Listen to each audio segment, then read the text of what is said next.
Le rugby, c'est évidemment sur Radio Sport.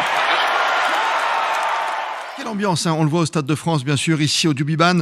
On est tous ensemble avant de vibrer pour cette grande soirée, cette grande finale entre les Néo-Z de la Nouvelle-Zélande, les Blacks et l'Afrique du Sud. Il est journaliste, il est écrivain, c'est la magie noire avec nous. Yann Borswick, bonsoir à vous.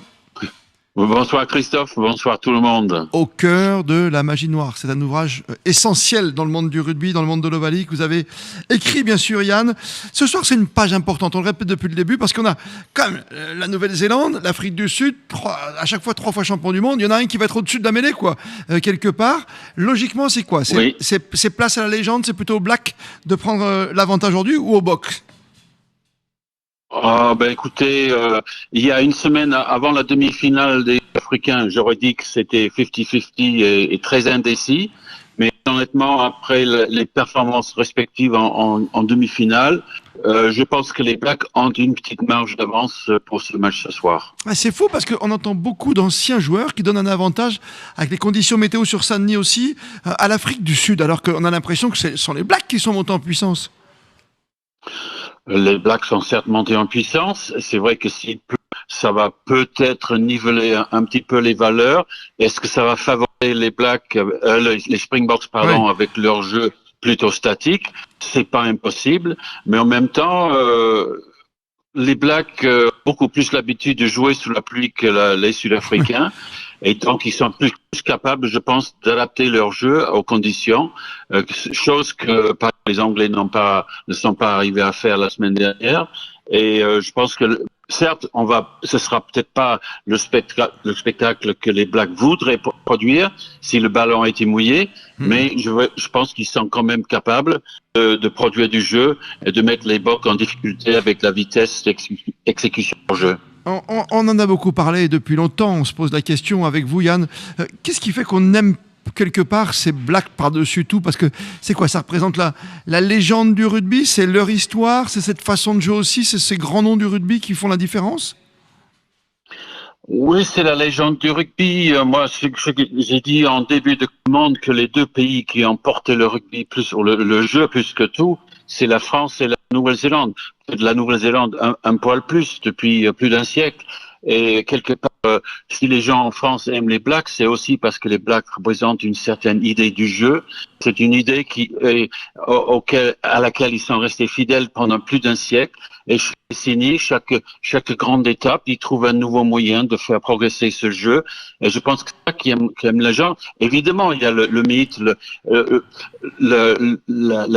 vraisemblable de victoire sur plus d'un siècle. Peut-être l'équipe du sport la plus performante, toute discipline confondue, et le maillot noir, la fougère, puis le haka, tout ça fait une sorte de mythe. Je pense que si les gens, si on parle des Français, en tout cas, si les gens en France aiment tant les Blacks, c'est aussi qu'ils produisent du jeu, du moins ils essaient de produire du jeu. Bien sûr, bien sûr. Vous avez parlé de grands spectacles, de production de jeux. Le haka aussi fait partie intégrante. Faut pas que ça devienne un show, parce que c'est quelque chose de presque religieux quand même, ce haka. Oui, c'est religieux, c'est mythique, c'est culturel. Les Blacks ont cet espace-là. Peut-être que parce que aussi l'hymne national néo-zélandais n'inspire pas de choses. C'est quelque chose d'un peu triste par rapport aux autres hymnes. Mais qu'est-ce que vous voulez dire? Ça fait partie de la culture du rugby, là, ça fait partie de l'héritage de tous les pays, et les gens adorent ça. Et les Blacks, pour rester fidèles à leur culture, chaque fois, ils font le haka avec de plus en plus de conviction.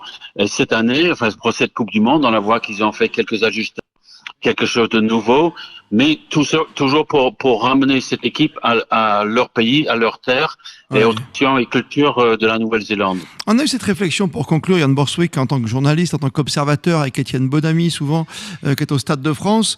On a l'impression que c'est moins sacré. On a même vu on a entendu des sifflets, quoi, moins respectés. On est loin de, vous savez, cette distance entre les Français et les Blacks, c'était amenuisé, parce on avait marché vers les Blacks à un moment. D'autres pays font d'autres choses, comme l'Irlande avait fait un 8 la dernière fois. C'était assez étrange. Oui. Pour répondre, est-ce que le public du rugby commence pas à être un public du football et à oublier de respecter comme le silence pour un buteur avant de marquer une pénalité ou une transformation? J'espère que non, que ça va changer encore ce soir. Moi, ça m'avait choqué lors du quart de finale contre l'Irlande que les Irlandais ont changé à tue-tête pendant le haka. J'ai trouvé que par rapport aux Irlandais qui nous avaient habitués à un certain respect des traditions, c'était assez décevant. Est-ce que la société évolue? Est-ce que les gens évoluent? Ça, on n'y peut rien.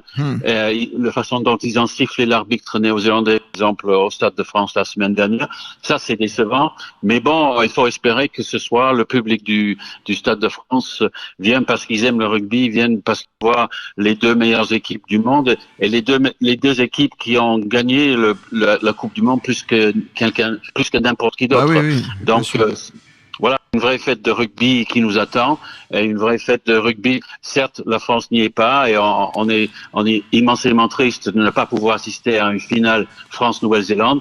Mais c'est, si vous voulez, c'est le deuxième choix, ça serait Afrique du Sud, Nouvelle-Zélande, et ça, on va voir ce soir. Une opposition de style, une opposition de deux cultures, mais des deux cultures qui représentent le rugby à travers le monde. Oui, c'est bien. C'est une deuxième finale, une deuxième affiche. Vous avez raison, on aurait préféré voir les Bleus face à vos Néo-Z préférés, Jan Borswick. Le haka, il sera guerrier ce soir ou il sera un peu plus sportif? On a le choix dans les haka, hein. Oui, il y a deux haka. Il y a le kamate qui est le haka traditionnel, et il y a le kapa opongo qui font plutôt pratiquement sans exception cette année. Ils ont fait le kamate contre l'Italie, oui, en match de poule, et ça c'était pour honorer les combattants maoris qui sont tombés en Italie pendant la Deuxième Guerre. Et je sais que Aaron Smith lui-même est allé poser une gerbe sur des tombes des soldats néo-zélandais maoris tués en Italie en 2018 quand il était à Rome. Ce soir, honnêtement, je pense que ce sera le Kapa Opongo, sachant que la première fois qu'ils ont fait ce haka-là, ce deuxième haka, c'était en 2005 contre justement l'Afrique du Sud à Dunedin en Nouvelle-Zélande. Donc il y a toute l'histoire des deux pays, l'histoire raciale qui a opposé ces deux pays-là. Moi, je pense que ce sera le Kapa Opongo ce soir mené par Aaron Smith. Merveilleuse page d'histoire qu'on ouvre avec vous, comme vos livres fantastiques. Il faut avoir dans sa bibliothèque quand on aime le rugby, tout simplement le sport, la culture.